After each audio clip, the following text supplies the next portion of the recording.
Afghanistan cricket team से क्या सीख सकते हैं, हम इस विषय पे चर्चा करेंगे, लेकिन हमें कुछ सीखने को मिले, सीख मिले, इसलिए यहाँ क्रिकेटिंग एनालिसिस का उद्देश्य नहीं है। तो अफगानिस्तान से हम क्या सीख सकते हैं? एक्सपर्ट ऐसा मानते हैं कि जो वीक टीम्स होती है वो 20 साल में जो अचीव कर सकती है वो चीजें अफगानिस्तान 4 या 5 साल में अचीव कर रहा है। तो अफगानिस्तान के क्रिकेट में ऐसा क्या दिखता है? अभी चैंपियंस ट्रॉफी में अफगानिस्तान ने इंग्लैंड को पराजित किया। अभी आज ऑस्ट्रेलिया को अच्छी फाइट अफगानिस्तान दे रहा है जब मैं ये वीडियो शूट कर रहा हूँ। तो इंग्लैंड के मैच में हमें क्या दिख रहा था? अफगानिस्तान बनाम इंग्लैंड, हमें यह दिख रहा था कि डिफिकल्ट सिचुएशंस में भी अफगानिस्तान ने कोई पैनिक नहीं किया, उन्होंने खुद के ऊपर का जो विश्वास है वो कायम रखा। ये बहुत इंपॉर्टेंट बात थी।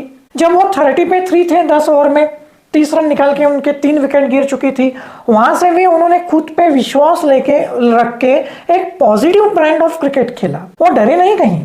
उसके बाद उन्होंने अच्छी तरह से विकेटें हासिल कर ली थी और आखिरी में जब रूट मार रहे थे उनको या और कोई बैट्समैन मार रहा था तो उससे वो डर नहीं रहे थे, पैनिक नहीं हो रहे थे, वो अपने स्ट्रेटेजीज के हिसाब से अपना गेम खेलते रह रहे थे। जो कुछ उनके कंट्रोल में है वो सब 100% कर रहे थे। और यही रीजन था कि एक वक्त ऐसा आ गया कि इंग्लैंड ने पैनिक कर दिया और अफगानिस्तान ने इंग्लैंड को हरा दिया। तो ये इंपॉर्टेंट बात है कि मिनोस और वीक टीम ये चीजें नहीं कर पाती, और थोड़ा सा जब प्रेशर आगे वाला डाल देता है, अटैक करता है, तब पैनिक कर जाती है और गेम का कंट्रोल फिर स्ट्रॉन्ग टीम को मिल जाता है। लेकिन अफगानिस्तान मेंटली प्रिपेयर्ड थे और मेंटली रेडी थे, इसलिए वो पैनिक नहीं कर रहे थे, बल्कि सिचुएशन का सामना करते हुए जो अपने हाथ में है वो कंटिन्यू करते हुए मैच में बने रह रहे थे। तो ये अफगानिस्तान से सीखने वाली बात है। उनके हर एक प्लेयर की एक खासियत है कि वो अपना 100% देते हैं, जो कुछ उनसे बन पड़ता है, जो कुछ वो कर सकते हैं वो पूरा करते हैं। हालांकि वो वीक टीम है, यानी उनकी जो एबिलिटी है वो वर्ल्ड के टॉप टीमों जैसी नहीं है, लेकिन दे पंच अबाउ देयर वेट, अपने कैपेसिटी के ऊपर उठकर उसको स्ट्रेच कर कर वो परफॉर्म करते हैं, क्योंकि वो अपना पूरा जान उस गेम में झोंक देते हैं और उसी तरह से वो प्रिपेयर होके आते हैं। तो ये अफगानिस्तान क्रिकेट टीम की बहुत बड़ी बात है। और उनका स्ट्रॉन्ग पॉइंट क्या है? और उनका स्ट्रॉन्ग पॉइंट है टीम यूनिटी। शायद जितनी टीमें अभी क्रिकेट खेल रही है आज के तारीख में सबसे ज्यादा यूनाइटेड अगर कोई टीम है तो वो टीम है अफगानिस्तान की।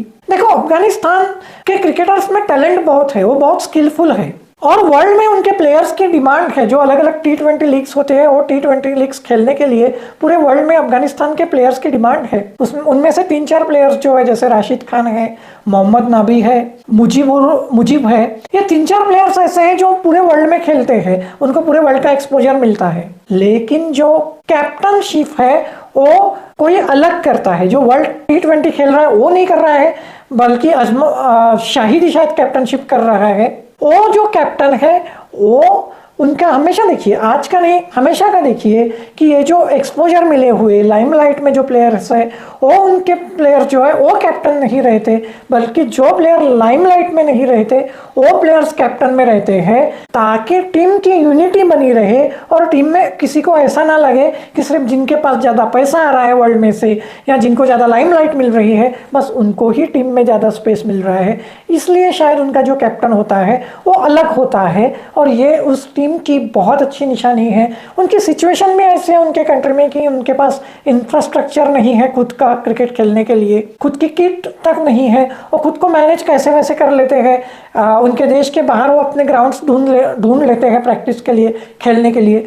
तो इसलिए भी शायद वो टीम ज़्यादा यूनाइटेड है, लेकिन हम यूनाइटेड रहे इसलिए वो भी प्रयास करते हैं। इसलिए उनका कैप्टन जो होता है वो लाइमलाइट में जो प्लेयर्स होते हैं उनसे अलग होता है। ये उनका आज तक का रिकॉर्ड रहा है। लाइमलाइट वाले कैप्टन बने भी होंगे, लेकिन बहुत कम वक्त के लिए। तो ये टीम यूनिटी अफगानिस्तान से सीखने वाली बात है। अफगानिस्तान की जो टीम है वो लॉन्ग टर्म प्लानिंग करके चल रही है, ऐसा उनको एक गेम को देखकर लगता है। उनके जो कोच हैं जोनाथन ट्रॉट, उनको इस बात का बहुत क्रेडिट जाता है जो टीम की रिक्वायरमेंट होती है उस तरह से उन्होंने एक एक प्लेयर को डेवलप किया है।